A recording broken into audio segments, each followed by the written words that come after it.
ABC, Jamie here. Hope you guys are all doing well. I saw in the last few days a few videos doing the rounds of a new vinyl tag, Jazz Vinyl Tag 2021.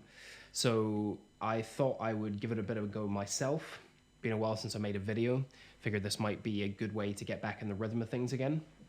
So this, I believe, originated from Chris, Tunes from the Man Cave's channel. And it's 21 questions, 21 records. So I'm going to try and get through this as quickly as possible, not talk too much, just show the records and keep moving. So yeah, let's get cracking. So first up, the album that got you into jazz. Well, I think this is one that, I'll be honest, is probably going to appear more than any other on this thread. And that is, of course, the one and only John Coltrane, A Love Supreme. An absolutely astonishing album. I'm not going to say anything about the music. We all know this album. We all love it. I first heard it as a 15-year-old. I was a tenor saxophonist at the time, as well as a drummer. And this really was the album that hooked me completely. I listened to it morning, noon, night. I used to put it on while I was in bed, really quiet, and fall asleep to it and try and let it seep into my soul. It's an album that has resonated with me from the first time I've heard it. And continues to do so even today. I will never, ever get tired of listening to this, and it is, without question, one of the greatest jazz albums of all time. Up next, the first jazz album that you bought. Okay, well, this one's a little bit complicated because actually I began life as a jazz collector buying CDs rather than records. So I'm going to go with the first CD that I bought, and that was the one and only Sonny Rollins with Saxophone Colossus. What a fantastically inventive and rhythmic player he is. I was blown away when I first heard this. Between him and the inventiveness of Max Roach, I mean, I was someone who began life in music listening to a lot of indie rock and classic rock, a lot of rhythm on 2 and 4, and to hear the way that Max Roach was playing that calypso-style stuff on St. Thomas really just turned my brain inside out. It's a phenomenal, phenomenal album. This is my Japanese pressing, and it sounds stunning. Record on Blue Note. Well, I've got about 200 Blue Note records, so this one was pretty difficult, but I wanted to pick something a little bit off the beaten track, as is generally my style. This is one I've shown before, but it's a favorite of mine, and that is the great pianist Andrew Hill, with his album Compulsion, recorded in 1965 with a series of African percussionists, as well as Joe Chambers on drums. You got Cecil McBee on bass, and it's a really, really rhythmically complex, very avant-garde record. I actually picked this up in a record store in Athens, in Greece. It was lying in a bin full of electronic music. It was an amazing find. The guy couldn't speak a word of English, but yeah, it's a beautiful record. I love this one a lot. Record on Prestige.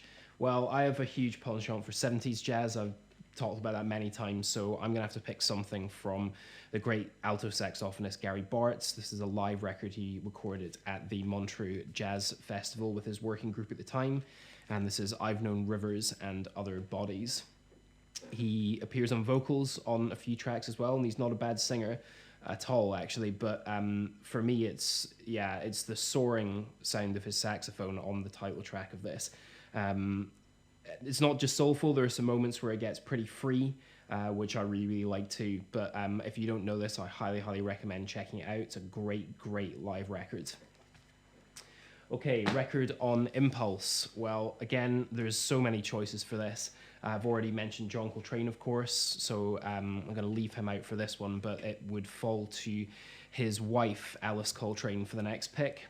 And this is her great album, Ptah the El Daoud. And on this as well, you have Ben Riley, Ron Carter on bass, and then the dual saxophones. It's a dream combo of Pharoah Sanders and Joe Henderson, the fantastic Joe Henderson, one of my favorite tenor saxophonists of all time, along with Pharoah, of course. I don't say too much about this. If you don't know it, seek it out. Amazing harp, flute, piano, really deep, soulful session. It's beautiful, beautiful music. Alice Coltrane. Okay, record on Riverside. I don't have a ton on Riverside, actually. A lot of Bill Evans, but I didn't want to pick something too obvious again, so I've gone with this. This is Jazz Sahara by the bass and oud player Ahmad Abdul Malik. And this is a really interesting fusion of Eastern rhythms and melodies with a bunch of North African, Middle Eastern musicians and Johnny Griffin on tenor sax. I believe this was recorded in 1958. And it's for the time, I think it's a really, really progressive, interesting session. I believe he also played with Monk for a time as well. Yeah, this is worth seeking out. This is an original stereo copy, and it sounds fantastic, and the music is great too. Okay, what next? Record on contemporary. Okay. This is my favorite record on contemporary. Well, actually, I have another, but someone else has shown it already. Andrew showed the Prince Lasha record, so I'm going to show one that I know that he's looking for, and that is Woody Shaw, Blackstone Legacy. Fantastic lineup on this, and it often gets compared to Bitches Brew, which I think is it's a bit of a stretch for me. I can see why that's made. You've got Benny Maupin appearing on bass clarinet. There's a bit of kind of almost like dueling drummers and bass players playing simultaneously, a little bit like on Bitches Brew. But to be honest, musically, I think it's more in sort of post-bop vein with some electric instrumentation. It's right in the sweet spot that I really love of the late 60s, early 70s music, where it's that combination of freedom and structure, and that period where acoustic and electric instruments were just beginning to be blended before we were fully in the fusion phase. Double album, absolutely terrific. It's a side track on each side of the record, and it's not the easiest one to find this, but it's well worth tracking down, and that is an absolute stunner of a cover as well. Okay, record on a subsidiary or small label. Well, I have a lot of records like this. I'm really into sort of private presses or small labels, a lot of the kind of independent black jazz of the 70s. So I've picked something on a label that only released 2 records. That label is called Rise, and it is by the poet and activist Haki Madhubuti and the band that he put together called Nation. This was the first album they made in 1976. It's entitled Rise, Vision, Comin'. Also appears on this appears Wallace Roney, the late trumpet player who we lost last year. This is his first recording. And yeah, this is a really, really deep session that mixes some free and Afrocentric music with a lot of Madhubuti's spoken word poetry. He will kind of speak over the top, and there will be a lot of female vocals that will echo or repeat what he says in song. It's a really, really beautiful session, this one. Yeah, one that I highly, highly recommend. My copy's pretty water damaged, but the record sounds fantastic, and that's the main thing. Okay, records not many know about. This is a tough one. How do you really define this? What do people know? What do they not know? So I've gone with this. There are a lot I could have chosen from, I think, but this is the one I've gone with in the end. This is a Japanese-only session from the pianist Mal Waldron. And to be honest, Mal Waldron is a musician who I think generally is pretty underappreciated and undervalued for the quality of his music. And I think that's partly because he spent large chunks of his career overseas in Europe and in Japan. And this is one of the many records that he recorded out in Japan in the 1970s. This is with the trumpeter Teramaso Hino. The album is called Reminiscence Suite, and it is a track on each side. Both of them are long-form suites, and it is some seriously heavy, intense music. I cannot speak highly enough to the quality of this. I think it's one of the best Japanese jazz sessions, full stop. It is absolutely terrific, exhilarating, incendiary music. Both of the tracks from this are on YouTube. I urge you to seek it out, and I urge you to listen to more Mal Waldron. He is someone that does not get nearly enough credit for the quality of his playing. Fantastic, fantastic musician. Okay, favorite record bought in 2020. So, like a lot of people, I did buy fewer records in 2020 than normal. Was spending a lot of time at home, but work's been pretty uncertain. So I did pick up quite a few, but I actually wanted to focus on something that was released in 2020, because I think quite often we'll get sucked into talking about old records and not really focusing on the great new music that's being made. So this, for me, is not necessarily the best album that was made in 2020, but it is certainly the one that has stuck with me the longest, I think. This is from Desron Douglas and Brandy Younger, a bass and harp duo record on International Anthem. And the record's entitled Force Majeure. It was recorded entirely during lockdown. They're a married couple. They recorded this in their own home, and they actually streamed it live over Instagram and YouTube. And really, this, to me, evokes everything about this time last year. There's a mixture of fear and trepidation, but also notions of hope and the possibilities of what's to come. It's a very informal sounding session. You can hear people wandering in and out of rooms. The mic occasionally drops on the ground. You can hear background noise. And it has just a really unique vibe of its own. It's a mixture of covers, like Pharoah Sanders' Creator Has a Master Plan. It's Donny Hathaway covers on this. There's a great version of You Make Me Feel Brand New. It's a beautiful album, and it's one that I keep coming back to. It's just got a really, really special atmosphere to it. Favorite record in an artist's discography. Okay, so I mentioned Joe Henderson earlier on. He is definitely one of my favorite musicians. So I'm gonna pick my favorite record of his, and it's not one of his Blue Note sessions. It's from his Milestone run in the 70s, which I actually think is a stronger set of records. And this, for me, is the pick of the bunch. This is his album Black is the Color. Features Jack DeJohnette as well on drums, and some really, really interesting abstract experimentation with electronics. Some really funky rhythms, sweeping, long, sort of cosmic grooving pieces as well. And of course, Henderson's trademark edgy, angular playing. He's got a fantastic tone, such a bite to it. And you hear that in spades on this. Yeah, a really quite aggressive session, this one. But it's exactly, again, in that wheelhouse of that mixture of electric and acoustic instrumentation for me. Fantastic album. Black is the Color. Favorite record in a brick and mortar store. Okay, this one for me was a complete and utter surprise. I don't have many record stores here in Edinburgh. There are very few good ones in Scotland at all. The one that I shop at most regularly really specialises in new music and specifically in house and techno. So when I walked in there one week, having been told by the owner that they just got in a collection of big band music from a gentleman who'd recently passed away, I was expecting to find a couple of things I was maybe vaguely interested in, maybe some old Duke Ellington albums. What I wasn't expecting to find was this. This is the Lloyd Miller album, Jazz at the University of Utah. This is an incredibly rare record. I think there's only about 500 of these in the world. It features Miller, who was, and remains, he's still making music, a multi-instrumentalist, someone who was and still is experimenting with instruments and cultures from all around the world and fusing those with jazz. And he recorded this both with his quartet and with a larger big band augmenting some of his arrangements. This has some fantastic Eastern sounds on it. Great use of his clarinet playing as well.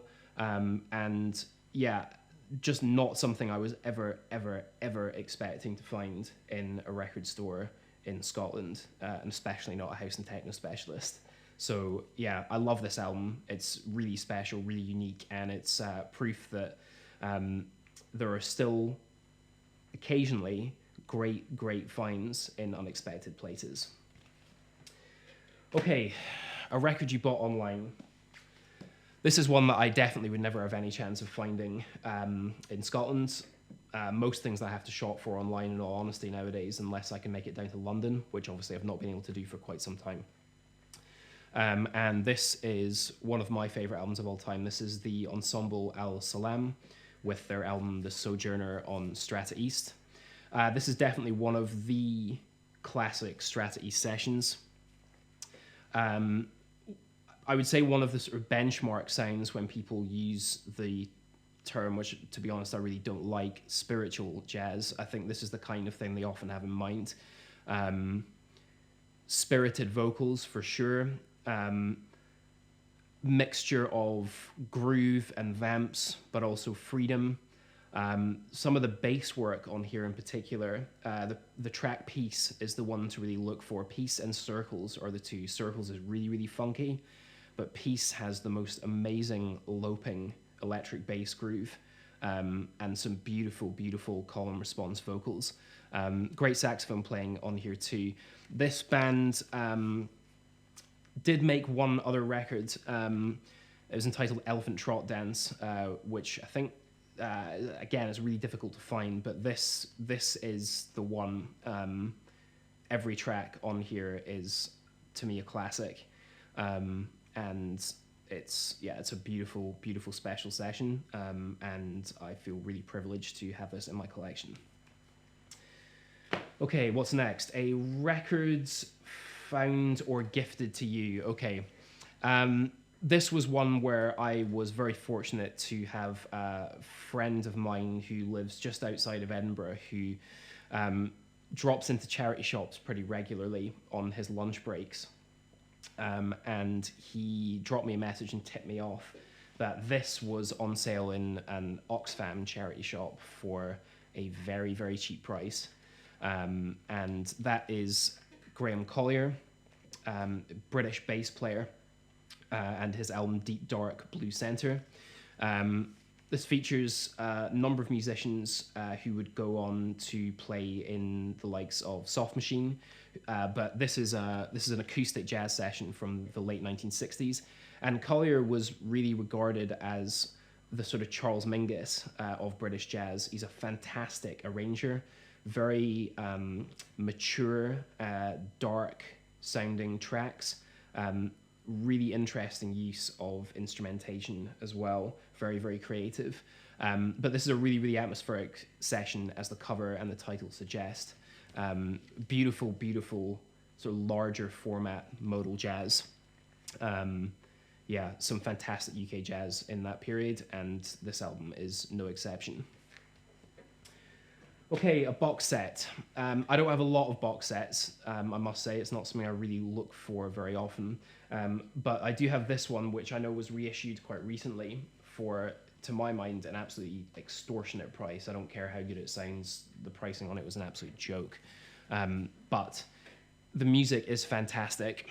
And that is the pianist Keith Jarrett and his Sun Bear concerts, recorded in Japan in the 1970s. It's a 10 LP set, and it documents his tour throughout Japan, going from city to city, and each concert on each night is on a single record. So it's exactly what you'd expect from solo Jarrett in this period.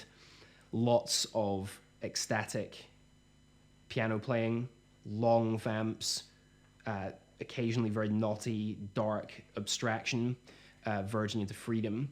But the thing that comes through on this, as it often does to me on Jarrett's solo recordings, especially in the 70s, is just the sheer boundless creativity that the man possesses. And the news that came out late last year that he has had a stroke and will never be able to perform again really was quite devastating.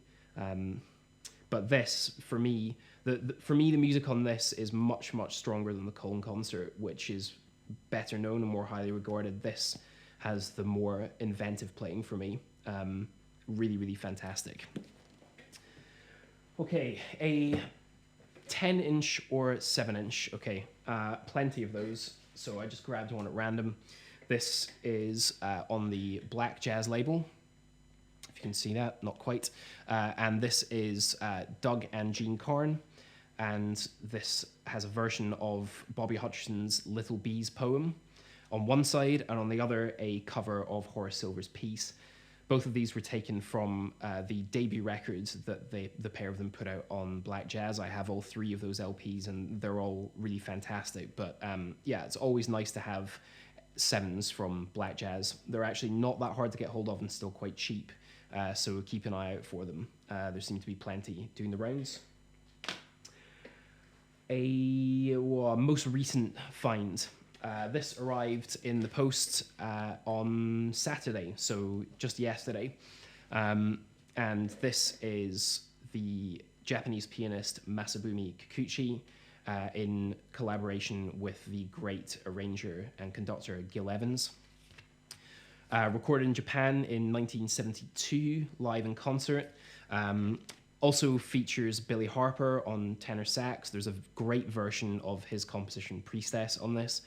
And also the incendiary sound of Hannibal Marvin Peterson on trumpet. But really for me, the joy in this is hearing the electric sounds of Masabumi Kibuchi up front. He was a fantastic Fender Rhodes and synthesizer player as well as a great pianist. But hearing those in conjunction with Evans' really rich, lush arrangements, it's a beautiful session. As I mentioned, the version of Harper's Priestess and his piece Thoroughbred are both excellent. But for me, the standout is Drizzling Rain, the Kibuchi composition, which he's done many times. But for me, this one is the best. The horn arrangements on it are absolutely stunning. Records I hope to find in 2021. Well, this is an album that's eluded me, I must say, about half a dozen times now. I keep missing it, either on sites where it goes live, on auctions, people who are selling privately. I keep missing it narrowly. It almost feels like fate at this point. However, I do have it on CD, and that is Horace Tapscott, the great Horace Tapscott, and his album on Flying Dutchman, The Giant Has Awakened. I love this album. I travelled all the way to London a couple of years ago to hear the great William Parker and Hamid Drake perform this with some British musicians at Cafe Otto. And it was a really, really special experience, and to meet them afterwards as well was a privilege. But I love Tapscott's music. I adore his stuff on Nimbus West, but this one I've never, ever been able to quite get my hands on. So I'm hoping this year I manage to track this down, because it's something else. Powerful, stirring. I believe it's the first appearance Arthur Blythe has on record as well. If you don't know this, look it up. It has been reissued, but I really, really want to find an original. Record I own that I would like to upgrade. Okay, this is an absolute classic British jazz session, this one. This is the pianist Michael Garrick. This is a 1960s record of his called Black Marigolds. Also features Ian Card on Rendell, who would of course go on to form their great quintet, who put out some absolutely iconic albums in the 60s as well. But Garrick really is to me, the standout composer of his generation of musicians. He was also a beautiful exponent of the harpsichord, and you find that all over this record. There's also really interesting use of poetry on here, so it was something that the musicians at the time over here were experimenting with a lot, was combining their music with more traditional poetry. Some areas it works, sometimes it doesn't, but regardless, this is a really fascinating, quite unique session. I think it could only really occur in Britain at that time. My copy is, I would say, low end of VG minus, some fairly hefty pops and clicks, but it's a tough one to find at a good price these days. So I hope I can upgrade this, because it's at times a very quiet, delicate, hushed session. So a clean copy would be very nice. Free jazz records. Well, I have plenty of those. I love free jazz, but this for me is the one that probably it may not be the standout, but it's certainly a benchmark for me, and that is Frank Lowe and Rashid Ali with Geo Exchange. This is an original on Rashid Ali's Survival Records label. Fantastic white hot session, saxophone, drums, going at it all guns blazing for about 35 minutes. Rashida Lee had already done a duo record with John Coltrane, Interstellar Space, which was reissued a little later in the 70s. It wasn't released at the time of recording, but for me, this is the better session. It's a next level of listening.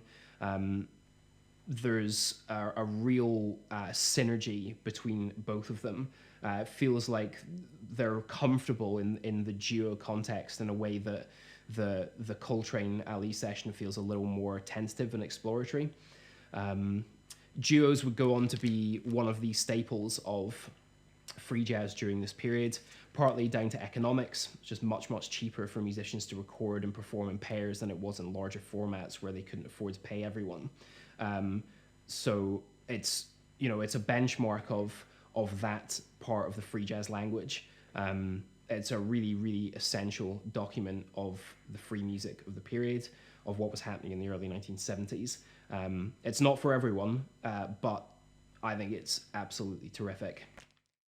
Okay, so last is Desert Island Disc. Now, I've thought about this one quite a lot. There's a fair number that could have made the cut here, and in truth, at least a couple that I've shown already would be in amongst there. But for me, the standout record, I think, and certainly my favorite from his overall discography, is this. It is Miles Davis with Agartha, recorded live in Japan in 1975. This album features Pete Cozy and Reggie Lucas on guitars, Michael Henderson on bass, Sonny Fortune on sax and flute, Michael Henderson on bass, Al Foster on drums, and James Ntume on congas. Miles himself plays trumpet through a wah-wah pedal, as well as some fairly stark organ sounds. And this really sounds like music from the future. It's an astonishingly rich, deep, creative, almost exhausting 2-hour session.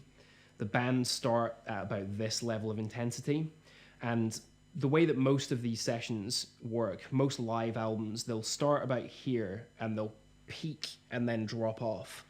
The way that Miles seems to construct his sets at this time is they start about here and they gradually over time decompress until they end in almost like entropy, near silence. And so on this, you have two sides, sort of two sets that mirror this shape. They start at a breakneck speed and they gradually sort of unravel from there. The session is so rich, it's so deep, textural, thick, funky, avant-garde. I think it's an astonishing album. I still don't think the music on here has really been grappled with properly. And to me, it's a really singular, standout recording, which more people really do need to hear.